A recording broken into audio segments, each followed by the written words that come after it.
బెంగల్ తుఫాను పూర్తిగా తీరం దాటింది. తమిళనాడు పుదుచ్చేరి సమీపంలో తీరం దాటింది తుఫాను. రాత్రి 11 గంటల సమయంలో మహాబలిపురం కరైకల్ మధ్య ఈ ప్రక్రియ పూర్తయింది. తీరం వెంట 90 కిలోమీటర్ల వేగంతో ఎదురుగాలు వీస్తున్నాయి. తమిళనాడు, రాయలసీమ, దక్షిణ కోస్తాల్లో దీని ప్రభావంతో భారీ వర్షాలు కురుస్తున్నాయి. మరో 2 రోజుల పాటు వర్షాలు కొనసాగనున్నాయి. తమిళనాడుపై పెను ప్రభావం చూపుతోంది ఫెంగల్. చెన్నైతో పాటు తీర ప్రాంత జిల్లాలో జనజీవనం అస్తవ్యస్తమైన పరిస్థితి కనబడుతున్న సిచ్యువేషన్ ఉంది. ఇక నైరుతి బంగాళాఖాతంలోని ఫెంగల్ తుఫాన్ పూర్తిగా తీరం దాటింది. శనివారం రాత్రి 10:30 నుంచి 11:30 మధ్య పుదుచ్చేరి సమీపంలో తీరం దాటినట్టుగా వాతావరణ శాఖ తెలిపింది. ఇది పశ్చిమ నైరుతి దిశగా నెమ్మదిగా కదులుతూ క్రమంగా బలహీనపడుతుందంటూ పేర్కొంది. ఈ ప్రభావంతో దక్షిణ కోస్తా, రాయలసీమలో అక్కడక్కడ భారీ వర్షాలు కురిసే అవకాశం ఉన్నట్టుగా ఏపీ విపత్తుల నిర్వహణ సంస్థ చెబుతోంది. లోతట్టు ప్రాంత ప్రజలు అప్రమత్తంగా ఉండాలంటూ హెచ్చరిస్తోంది. ఇక ఇవాళ రేపు నెల్లూరు, అన్నమయ్య, తిరుపతి, చిత్తూరు, శ్రీ సత్యసాయి జిల్లాలో భారీ వర్షాలు కురిసే అవకాశం ఉంది. మరోవైపు ప్రకాశం, నెల్లూరు, చిత్తూరు, వైఎస్ఆర్ జిల్లాలో ఆకస్మిక వరదలు, ఫ్లాష్ ఫ్లడ్స్ వచ్చే ప్రమాదం ఉన్నట్టుగా హెచ్చరిస్తోంది. రేపటి వరకు మత్స్యకారులు వేటకు వెళ్లొద్దంటూ విశాఖ తుఫాన్ హెచ్చరికల కేంద్రం హెచ్చరిస్తోంది. ఇక తుఫాను ప్రభావంతో ఏపీలో విస్తారంగా వర్షాలు కురుస్తున్నాయి. సీమ జిల్లాలో వర్షాల కారణంగా ఇక తిరుమల నుంచి శ్రీవారి పాదాలు, పాప వినాశనం వెళ్లే మార్గాలను మూసివేశారు. శనివారం తిరుపతి జిల్లాలోని కేఎం అగ్రహారంలో అత్యధికంగా 13.5 సెంటీమీటర్ల వర్షపాతం నమోదైంది. తీర ప్రాంతాల్లో అయితే ఈదురుగళ్ల ప్రభావం ఎక్కువగా ఉంది. కొన్ని చోట్ల పంట నష్టం వాటిల్లింది. మరోవైపు తుఫాను ప్రభావంతో చెన్నై వ్యాప్తంగా భారీ వర్షాలు కురుస్తున్నాయి. దీంతో చెన్నై ఎయిర్పోర్ట్కు అధికారులు తాత్కాలికంగా మూసివేశారు. చెన్నై నుంచి హైదరాబాద్ రావాల్సిన 3 విమానాలు రద్దు చేశారు. హైదరాబాద్ నుంచి చెన్నై వెళ్లాల్సిన విమానాలు కూడా రద్దయ్యాయి. హైదరాబాద్ నుంచి తిరుపతి వెళ్లాల్సిన 7 విమానాలతో పాటు తిరుపతి నుంచి హైదరాబాద్ విమానాలను కూడా రద్దు చేసినట్లు ఎయిర్లైన్స్ ప్రకటించాయి. ప్రతికూల వాతావరణంలో దాదాపు 10 విమానాలు రద్దు చేసినట్లుగా ఎయిర్పోర్ట్ అథారిటీస్ చెప్తున్నాయి. ఇక ముంబై, త్రిపుర వెళ్లే విమాన సర్వీసులు కూడా రద్దు చేశారు. మరోవైపు ఫెంగల్ తుఫాన్పై ముఖ్యమంత్రి చంద్రబాబు ఎప్పటికప్పుడు సమీక్ష నిర్వహిస్తున్నారు. విపత్తుల నిర్వహణ శాఖ ఉన్నతాధికారులు, జిల్లా కలెక్టర్లు, సీఎంఓ, రియల్ టైం గవర్నెన్స్ అధికారులు ఇందులో పాల్గొన్నారు. పరిస్థితిని ఎప్పటికప్పుడు రియల్ టైంలో అంచనా వేసి చర్యలు చేపట్టాలంటూ సీఎం ఆదేశించారు. ధాన్యం రైతులు ఆందోళనగా ఉన్నారని, నిర్దిష్టమైన సమాచారాన్ని ఎప్పటికప్పుడు అన్నదాతలకు చేరవేయాలంటూ సూచించారు.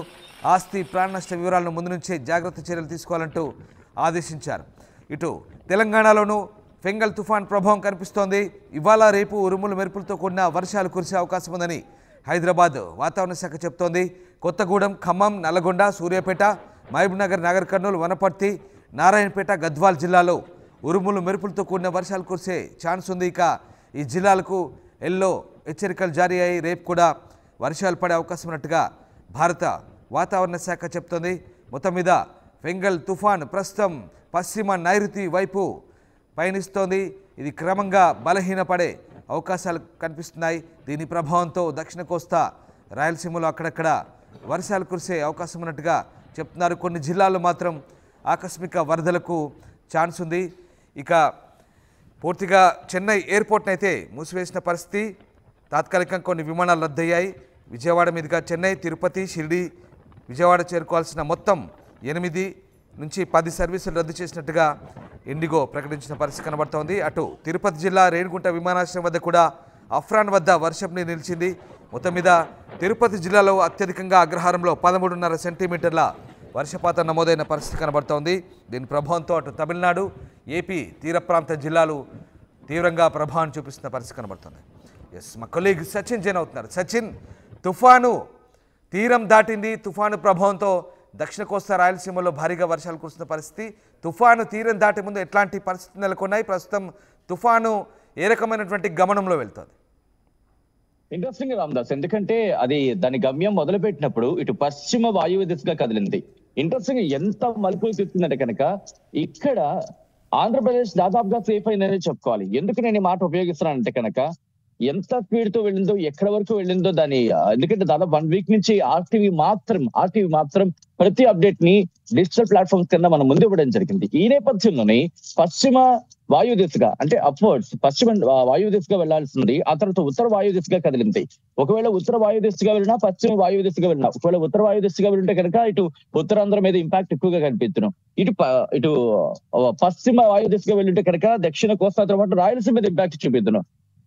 ఎటువంటి ఫ్లక్చువేషన్స్ కనిపించాయంటే ద డైరెక్షన్ లో కాస్త బలపడింది, కాస్త బలహీనపడింది. ఎందుకంటే ముందుగా మనం మాట్లాడుకున్న సందర్భాల్లో అంటే పెన్గల్ తుఫాను కొత్తలో 10 కిలోమీటర్ల వేగానికి, ఆ మరుసటి రోజు 2 కిలోమీటర్ల వేగానికి పడిపోయింది. ఆ పడిపోవడమే ఇటు ఆంధ్రప్రదేశ్ ఈ రోజు ఇంతవరకు కూడా సేఫెస్ట్ పొజిషన్. అంటే 3 రోజులు భారీ అలర్ట్ ఇచ్చింది. నిజంగా షాక్ అయ్యాను. రిపోర్ట్ చెప్తున్న సందర్భంలో కూడా మనం షాక్ అయ్యాం. 3 రోజులు అని చెప్పి. కానీ అంటే 28, 29, 30. కానీ ఈ రోజు చూసుకుంటే 30వ తారీఖున అంత ఇంపాక్ట్ అనేది మనకి దాదాపుగా కనిపించట్లేదనే చెప్పుకోవాలి. అంటే ఒక కంపారిటివ్లీ చూసుకుంటే 30వ తారీఖున మనం గతంతో మాట్లాడుకున్న సందర్భంలో చూసుకుంటే నిన్న పెద్దగా అంతగా లేదనిపించాడు. ఎందుకంటే ఆ ముందు రోజు కూడా రామదాస్ ఇక్కడ నేను ఒక విషయాన్ని చెప్పాలనుకుంటున్నా. 29వ తారీఖున నెల్లూరు, చిత్తూరు, అన్నమయ్య, కడప, అన్నమయ్య, దాంతో పాటు ఇంకొక జిల్లా జస్ట్ ఫర్గాట్, మొత్తం 4 జిల్లాలకు రాయలసీమకు సంబంధించి 4 జిల్లాల్లో రాయలసీమకు సంబంధించి 4 జిల్లాల మీద ఇంపాక్ట్ ఎక్కువ చూపించింది. రెడ్ అలర్ట్ ఇచ్చింది. అటువంటిది నిన్నటికి తగ్గిపోయింది. అంటే 7 కిలోమీటర్లకు వేగం పడిపోయింది. ఆ తర్వాత దాని పరిధి కూడా కోల్పోతూ వచ్చింది. కానీ ఇక్కడ ఇంట్రెస్టింగ్ గా మనం ఇక్కడ వీకరింగ్ అయింది, అంటే బలహీన పడింది అనుకోవచ్చు. అట్ ద సేమ్ టైం అది బలహీన పడింది కానీ దాని బలం మాత్రం కోల్పోలేదు. దాని వేగం కాస్త మందగించింది కానీ దాని ఇంపాక్ట్ కావచ్చు, దాని ఎఫెక్ట్ కావచ్చు ఎక్కడ తగ్గలేదు. అది ఇంకా కనిపిస్తోంది. నిన్న కూడా మనం మాట్లాడుకున్న సందర్భంలో, నిన్న నైట్ కూడా మనం మాట్లాడుకున్న సందర్భంలో దాని రింగ్స్ ఏవైతే ఉంటాయి, ఆ సైక్లోన్ కి సంబంధించిన రింగ్స్ టచ్ అయిన సందర్భంలో కూడా భీకరమైన గాలులు వీచాయి. అక్కడక్కడ భారీ వర్షాలు కురిశాయి. చెన్నై మీద ఇంపాక్ట్ ఎక్కువగా చూపించింది. ఇటు నెల్లూరు మీద నిన్న మార్నింగ్ ఇంటర్ అదే చెప్తూ వస్తున్నాం మనం 3 రోజుల నుంచి కూడా, దాదాపు 6 రోజుల నుంచి మాట్లాడుకున్న సందర్భంలో నెల్లూరు మీద ఎక్కువగా ఇంపాక్ట్ ఉంటుంది అనుకున్నాం. కానీ నెల్లూరు మీద నిన్న మధ్యాహ్నం ఎక్కువ ఇంపాక్ట్ ఉండింది. తర్వాత నుంచి ఇటు తిరుపతి మీద ఇంపాక్ట్ మనకి మ్యాప్స్ లో మనకి కనిపించింది. ఆ తర్వాత ఇప్పుడు తీరాన్ని తాకింది నిన్న రాత్రి. ఇది ఇంట్రెస్టింగ్ గా 28వ తారీఖున తీరాన్ని తాకాల్సింది. ఇక్కడ మాట్లాడుకోవాల్సినది 28వ తారీఖున తీరాన్ని తాకుంటే కనుక 28, 29, 30 3 రోజుల పాటు దీని ఇంపాక్ట్ ఉండింది. అప్పుడు అంత స్పీడ్ లో, అంత ఫోర్స్ తో ఉండింది, అంత బలంతో ఉండింది. కానీ నిన్నటికి రాబోతుకి దాన్ని గమనం మందకించింది. అట్ ద సేమ్ టైం అది బలహీన పడింది. దాదాపుగా ఎంత బలహీన పడిందంటే తిరువన్నామలై దగ్గర, అంటే తమిళనాడు దగ్గర దాదాపుగా దాన్ని గమ్యాన్ని ముగించబోతోంది. ఈ రోజు కావచ్చు, బహుశా వాళ్ళ అలా అంటే వాతావరణ శాఖ అంచనా ప్రకారం ఈ రోజు తన గమనాన్ని ముగించుకోవచ్చు, లేకపోతే కాస్త టైం పట్టొచ్చు. ఎందుకంటే దాన్ని అంచనా వేయడం కూడా ఈసారి కాస్త ఎగ్జాక్ట్ గా అంత ఏమంటారు గన్ షాట్ గా ఈ టైంకి అవుతుంది అనుకోవడానికి ఛాన్స్ ఇవ్వట్లేదు. ఎందుకంటే ఇక్కడ అది తన వేగాన్ని కోల్పోవట్లేదు, తన వేగంలో రెడ్యూస్ అవుతాం తప్ప తన బలాన్ని కోల్పోవట్లేదు. ఇక్కడ మాట్లాడుకోవాల్సింది అది. గత వారం రోజులుగా ఇటువంటి సినారియో ఉంది. మ్యాప్స్ మనం చూస్తుంటే కనుక చూసినప్పుడు ఇటు పశ్చిమ వాయుదిశగా కదిలిన తర్వాత ఉత్తర వాయుదిశగా వెళ్ళింది. అప్పుడు ఉత్తరాంధ్రతో పాటు ఇటు ఉత్తరాంధ్ర నుంచి మొదలుపెట్టి రాయలసీమ వరకు కూడా రెడ్ అలర్ట్ ఇచ్చిన సందర్భాన్ని మనం చూసాం. కానీ గత 3 రోజులుగా మారిన పరిణామాల నేపథ్యంలో ఆంధ్రప్రదేశ్ ఇంకా ప్రమాదం పొంచి ఉంది. ఇన్ ద సెన్స్ లైక్ ప్రమాదం అంటే ఒక భారీ వర్షాలు కురిసే అవకాశం ఉంది, భారీ భీకరగాలు కురిసే అవకాశం ఉంది. అది కూడా బహుశా కొద్ది గంటల్లోనే దాని ఇంపాక్ట్ ఉంటుంది. బట్ ఆ తర్వాత కాస్త అంటే ముందు భయపడినంత సిచ్యువేషన్ ఉండకపోయినా వాతావరణం అయితే ఉంది. భారీ వర్షాలు కురుస్తాయి, భారీ గాలులు ఉన్నాయి. ఇప్పటికే చెన్నై దగ్గర 50 కిలోమీటర్ల వేగంతో గాలులు వీస్తున్నట్టుగా మనకి కనిపిస్తోంది శాటిలైట్ మ్యాప్స్ లో కావచ్చు. ఎందుకంటే అది వీకనింగ్ అవుతోంది. ఈ రోజు మధ్యాహ్నానికో సాయంత్రానికో పూర్తిగా బలహీన పడిపోయి దాని గమ్యాన్ని ముగించవచ్చు. సో అయినప్పటికీ ఇప్పుడు ఆంధ్రప్రదేశ్ కి సంబంధించి మాట్లాడుకుంటే ఈ రోజు, రేపు, ఎల్లుండి, బహుశా రేపటి వరకు కూడా ఇంపాక్ట్ ఉంది. ఇంట్రెస్టింగ్ గా ఈ రోజు ఇటు అనంతపురం ఆ ప్రాంతాల్లో రాయలసీమకు సంబంధించి తీర ప్రాంతాల్లో కాకుండా మిగిలిన ప్రాంతాలకు సంబంధించి ఇంపాక్ట్ ఉంది. ఎందుకంటే కనుక ఇది డైరెక్షన్ టువర్డ్స్ పశ్చిమ వైపు వెళ్తోంది. పశ్చిమ వైపు ఇది కదులుతున్నప్పుడు దాని ఇంపాక్ట్ అంటే దాని రింగ్స్ ఏవైతే ఉంటాయో ఆ రింగ్స్ ఇంపాక్ట్ ఇటు మనకి రాయలసీమ వరకు కూడా ఉంది. ఆ రింగ్స్ ఇంపాక్ట్ ఉన్నప్పుడు ఇక్కడ గాలులు వీస్తాయి. ఆ తీవ్రత కూడా, ఎందుకంటే ఎంత తీవ్రతతో ఉండే అవకాశం ఉన్నది కూడా ఇక్కడ మ్యాటర్ మాట. ఎందుకంటే ఇప్పటికే గంటకు 70 నుంచి 90 కిలోమీటర్ల వేగంతో గాలులు వీచే అవకాశం ఉందంటే వాతావరణ శాఖ ఇచ్చిన రిపోర్ట్ ను చూసాం. ఆ 90 కిలోమీటర్ల వేగానికి సంబంధించి అది చెన్నై మీద ఎక్కువగా ఉండింది, కానీ ఆంధ్రప్రదేశ్ మీద చాలా తక్కువగా ఉన్నప్పటికీ కూడా ఆ తీవ్రత మాత్రం కనిపించింది మధ్యాహ్నం, ఎస్పెషల్లీ నెల్లూరు వంటి ప్రాంతాల్లో మాట్లాడుకుంటే. ఇప్పుడు తిరుపతి మీద కూడా కాస్త ఇంపాక్ట్ కనిపిస్తుంది. మీరు అన్నట్టుగా ఇప్పటికీ అక్కడ ప్రభుత్వం కూడా, ఆంధ్రప్రదేశ్ ప్రభుత్వం కూడా అలర్ట్ అయింది. ఆంధ్రప్రదేశ్ ప్రభుత్వం అలర్ట్ అయ్యి చర్యలకు ఉపక్రమించింది. ఎందుకంటే ఈ తుఫానుని అంచనా వేసి అడుగులు వేయడంలో చాలా కీలకమని చెప్పుకోవాలి. ఎస్, ల్యాండ్ ఫాల్ అయితే అయ్యింది, ల్యాండ్ ఫాల్ అయితే మాత్రం అయ్యింది, తీరాన్ని తాకింది, తీరాన్ని దాటింది. కానీ ఇంపాక్ట్ అంటే ఇంకా ఇంకొన్ని గంటలు కంటిన్యూ అవకాశం ఉంది. Right, yes, thank you Sachin, thanks for the update. మా కొలీగ్ వర్మ విశాఖ వాతావరణ కేంద్రం నుంచి జాయిన్ అవుతున్నారు. వర్మ, ముఖ్యంగా ఇవాళ తుఫాను తీరం దాటిన తర్వాత దీని ప్రభావం దక్షిణ కోస్తా రాయలసీమపై ఉండే అవకాశం ఉన్నట్టుగా తెలుస్తోంది. కొన్ని జిల్లాల్లో ఫ్లాష్ ఫ్లడ్స్ కూడా ఛాన్స్ ఉందని చెప్తున్నారు. అలాగే ముఖ్యమంత్రి సీఎం చంద్రబాబు నాయుడు కూడా దీనిపై ఎప్పటికప్పుడు సమీక్షిస్తున్న పరిస్థితి కనబడుతోంది. సో వాతావరణ శాఖ అధికారులు ఏం చెప్తున్నారు, ప్రభుత్వ యంత్రాంగం ఎలాంటి అప్రమత్తత చర్యలు చేపడుతోంది?